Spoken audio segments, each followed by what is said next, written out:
Good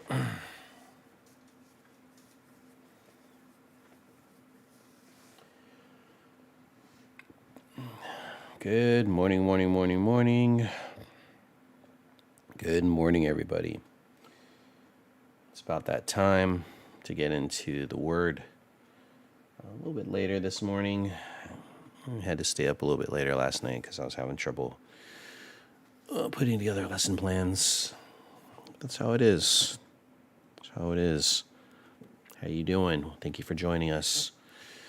We're again in Proverbs. We're still in Proverbs 6, and I'm going to go ahead and read this. This is one of the longest sections so far, 15 verses. 16 verses. So let's get to it. My son, keep your father's commandment, and forsake not your mother's teaching. Bind them on your heart, always tie them around your neck. Excuse me. When you walk, they will lead you. When you lie down, they will watch over you. And when you awake, they will talk with you.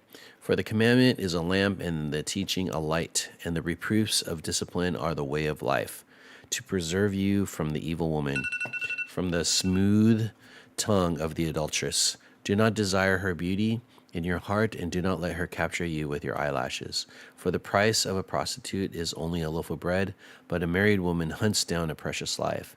Can a man carry fire next to his chest and his clothes not be burned?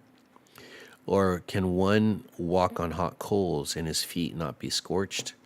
So is he who goes into his neighbor's wife. None who touches her will go unpunished. People do not despise a thief if he steals to satisfy his appetite when he is hungry. But if he is caught, he will pay sevenfold. He will give all the goods of his house. He who commits adultery lacks sense. He who does it destroys himself. He will get wounds and dishonor, and his disgrace will not be wiped away. For jealousy makes a man furious, and he will not spare when he takes revenge. He will accept no compensation. He will refuse, though you will multiply gifts. All right. The first part talks about the regular thing we've been hearing about wisdom. It's wise to go ahead and This is like the actual instructions. Listen to what your father and mother have to say. This is the first time, from my understanding, that we hear mother. First time I hear mother. So, mothers represent. Okay, there we go. Mothers are represented. You can't see that very well, can you? So there it is. More colors. It's like a lighter green. Can I get just a little bit lighter green? It's like kind of okay. Mother's teaching. When you walk, and so this is kind of like as a response to when you do that. So actually, that should be like a yellow. So I'll just keep this on the green, just like a different shade of green. Oh, it's a different shade of yellow. See that one? Okay. It's the same shade of green. Is it important to us? I don't know why here we go. I'll just do like a off yellow. Okay. Like all the greens. When you walk, they will lead you. When you lie down, they will watch over you. And when you awake, they will talk with you. So, it is a good thing and a wise thing that when you are having issues to go ahead and like talk to your parents. Like they should be some of the first people you talk to when you have an issue. When you're going through questions of life, they may have the information you may need. And I'm not saying that you just go to your father, mother, because you have also mothers and fathers, basically older adults who have been through the path you are walking and will have something to say about it. So seek counsel is basically what they're looking for when you need help. When you walk, they will lead you. When you lie down, they will watch over you. When you awake, they will talk. So they will talk. For sure, these people are like trusted advisors. And so listen to what they have to say. It is wise to listen to what those people have to say because you respect them, you know them, and you know that they love you. Okay.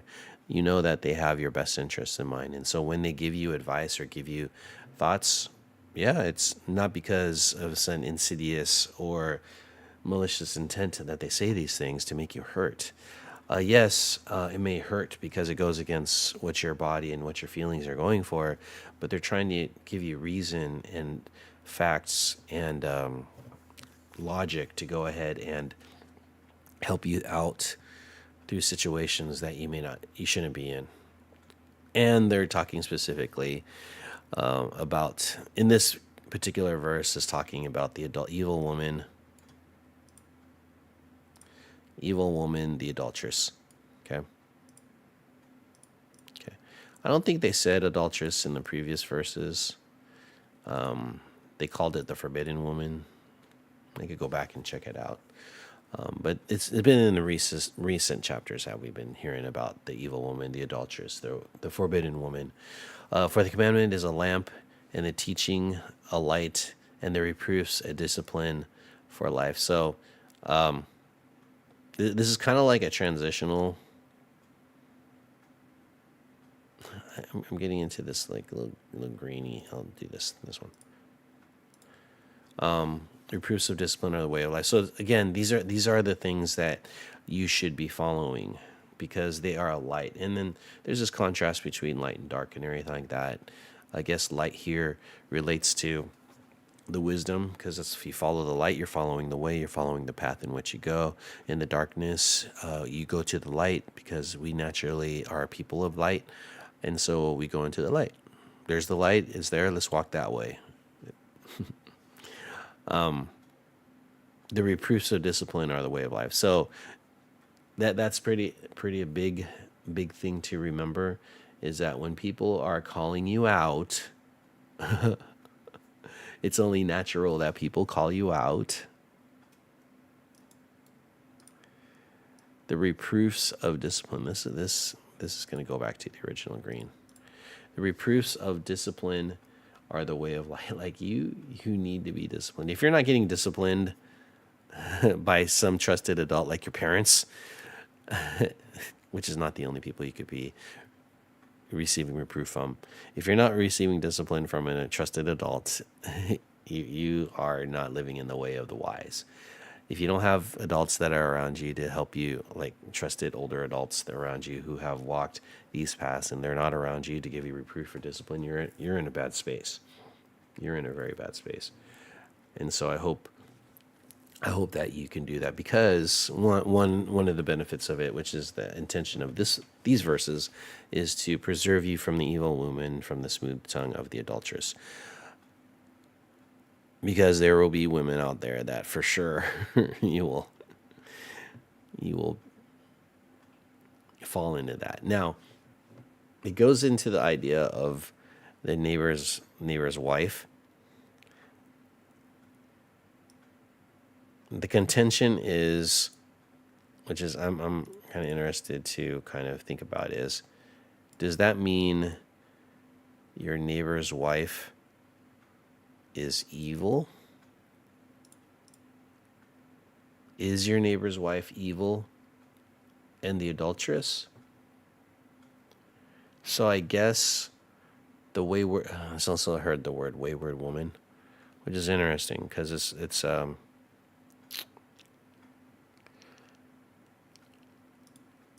I don't know if the evil woman is a prostitute. Let's look this up. In Proverbs, is the adulteress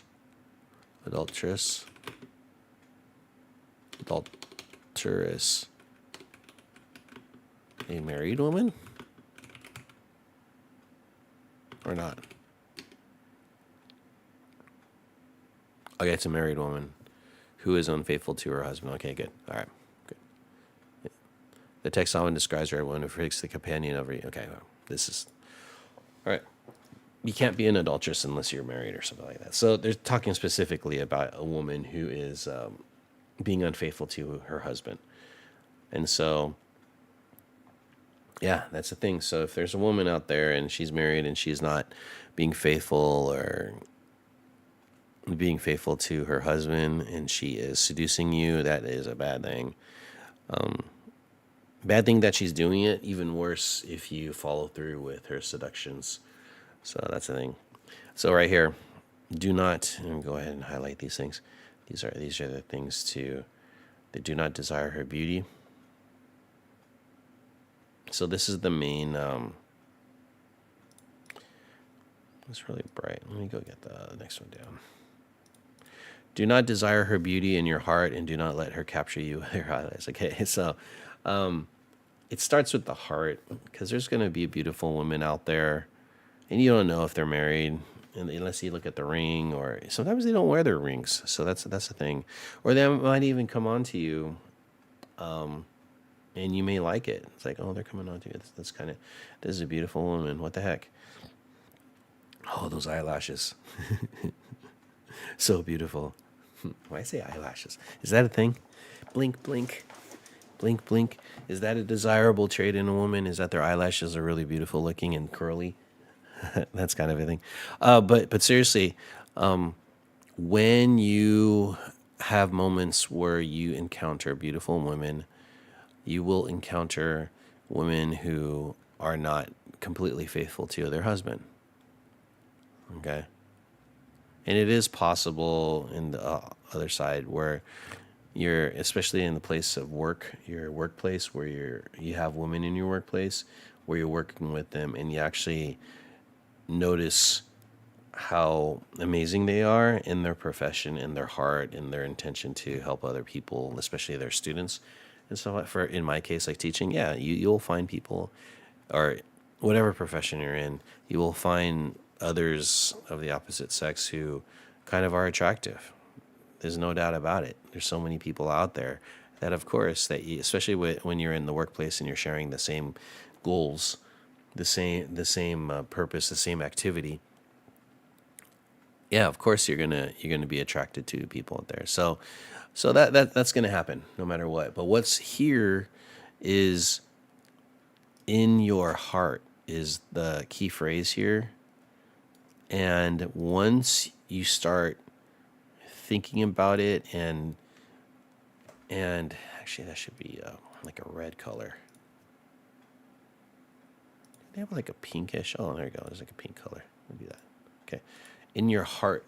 That's like the main thing that you want it. Once you start thinking about her, she's in your heart, or he's in your heart, whoever it is you're lusting after and everything. If it gets in your heart and you think about it a lot and everything, that's where it could end up leading to sin, where your body would, you're kind of talking yourself into the sin. By the way, I don't have any personal experience of committing adultery, because I never have. But I do have experience of having attractive people come into my life in whatever profession I'm in as a married man. So it's there. It is there, literally. So you have to make the decision in your heart to not put them in your heart. Passing thought, move on, get your work done, kind of thing. Because what happens, and then they call her a prostitute because she's selling your body. So no. This is sorry. This is a contrast. So they're contrasting the prostitute. Let's see. Keep the orange color. Prostitute with the married woman, which is actually the adulteress. Okay. So the price of the prostitute is only a loaf of bread. So let me only a loaf of bread versus a precious life. So what they're saying here is that there are levels. I'm thinking that a prostitute is an unmarried woman who is selling her body for physical pleasure. It's easy as that. But can a prostitute be also a married woman? Possibly. So does that make her husband the pimp? So I don't we can kind of go down a rabbit hole on this one, but But the intention is clear. Not saying that you should choose either, but it is better just to lay with a prostitute. Just saying, because you'll lose money for that. Okay, but if you are with a married woman, you may lose your life. that that's kind of the intention there. Is that a prostitute, you're going to lose money. You can lose capital, you could lose your property, you could lose everything financially with a prostitute. But with a married woman, you might lose your very life. You'll die because which is interesting. They're comparing. Let me put this here. They're comparing being with a married woman to playing with fire. Can a man carry fire next to his chest and not be burned? Can he walk on hot coals? So beautiful, amazing, and wonderful is the element of fire. Is great. I played with it when I was younger. I like burning things and seeing it work, or just staring into the campfire. There's something attractive about fire. I guess growing up as a male, maybe women do that too, but I will contest to men being experimental and like to test and be curious about everything. Not saying that women can't do that, but knowing me and other males around me as we were growing up, yeah, we literally could burn down houses if we didn't have a trusted adult to go ahead and spank us. We would burn down houses and homes and everything like that, burn down forests if we didn't have other adults to keep us in check. So yeah, they're just saying this. It's you're playing with fire, dude. Like literally, you could burn yourself in this. And it says, so he who goes into his husband, like have sex with, goes into his neighbor's wife. None who touches her will go unpunished. None who touches her will go None who touches her will go unpunished. So I'm just saying, you will pay the price for touching a married woman. You will pay the price. None who touches her will go up. People do not despise a thief if he steals to satisfy his appetite when he is hungry, but if he is caught, he will pay sevenfold. He will give all the goods of his house. The price is large. The price is large for doing this. He who commits adultery lacks sense. He destroys himself.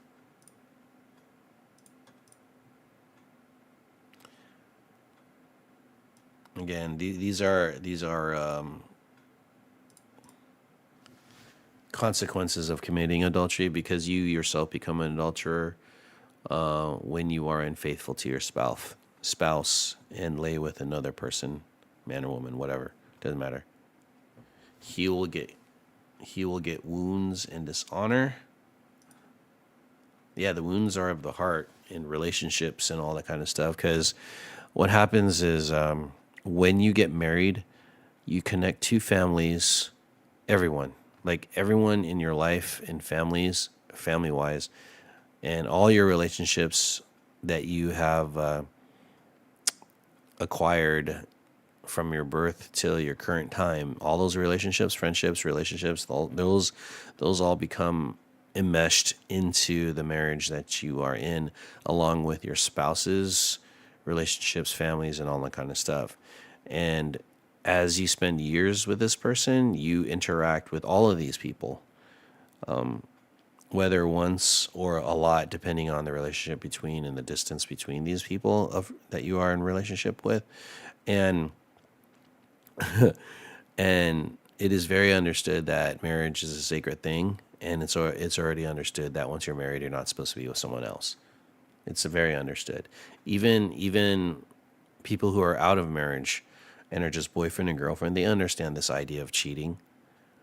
You're a teenager and you find out that your boyfriend is seeing another girl. That is a very hurtful thing, because this idea of commitment and loyalty are really big, that you are exclusively supposed to be with this person, relationally, emotionally, and all. I guess the relational aspect is one thing, but the emotional and physical aspect should be reserved for the one you have chosen, and you have chosen each other. And so what that does, it destroys, if you commit the adulterous act and become an adulterer yourself, you destroy yourself in all areas of life. At the workplace, everyone knows that. Everyone should eventually know that you're a married person. And so when they find out that you have committed the act, or committed adultery, or cheated, or divorced, and all that kind of stuff, yeah, it affects the people around you, and you yourself get wounded. The people that are connected to you, which is a lot of people, get wounded, and it's a dishonor, because everyone knows that you do not disrespect your relationship partner that you have committed your life to. It's a thing. And the disgrace will not be wiped away. Like, seriously, this will last you forever. It won't go away. Now let's talk about, for jealousy makes a man. So now we're talking about that guy that you took. He will not spare revenge. He will take revenge. He will accept no compensation. Even though, okay. And so that man the man, you're talking specifically about the partner of the person you committed adultery with, that person will not forgive. There's this thing about time and effort, and relationships take effort. And when you are connected and committed and loyal to a person, you're actually learning how to be with that person, and it takes a lot of time and effort, and that time is a really important thing. We do not like to waste time. We generally have this thing like, man, I wait, and we feel bad when we just waste time. And so when someone commits adultery, or your partner commits, or you, the person who has been infracted on, that didn't commit adultery, but you're in that relationship, what was I doing this whole time? You weren't really loyal. I have wasted my time on you, and you weren't even loyal. And you would be mad. Like, the man, fear, jealousy makes it like, of course I'll be jealous. Like, what the heck, dude? This is my woman that I've been with for so long, and someone else came into my house and took her. That's like a thief. That is a thief. You have stolen from me of what is mine. Not saying that she's property or anything, but there is an actual connection that has been broken. Kill that person? I don't know, but it's pretty bad. No matter how much money they spend or whatever to try to make compensation for what happened, it's over. It will not be. There it is. I'm going to write this. This is the big one. They will have to live with that for the rest of their lives. The disgrace will not be wiped away. It won't wipe away. Like, you can't get rid of it. It's done. It's final. You could ask for forgiveness, and I'm saying that someone who has committed adultery can't go back to his regular life, but it would be different. And you could have grace and forgiveness, and all that could happen. But in the back of everyone's mind is this: it happened, and it cannot be taken away. So you're playing with fire, dude. I'm playing with fire. So many people are involved in these kind of situations. Is it worth it? A moment? So again, coming back to the front, to the beginning, keep your mothers and fathers' commandments, keep them in your heart, tie them around your neck, be living wise, living righteous, having wisdom, seeking counsel from other adults and stuff like that. So if you're struggling in that area, talk to the adults and stuff like that. And they'll go ahead and give you the discipline that you need. What the heck are you doing, dude? No, and so they'll talk you into getting out of it. Pray, you can pray for you and everything like that, but you have to make those decisions not to do that too. But don't do it yourself. There are trusted adults that you have, and so it's easier to get out of things when you have others that are rooting for you.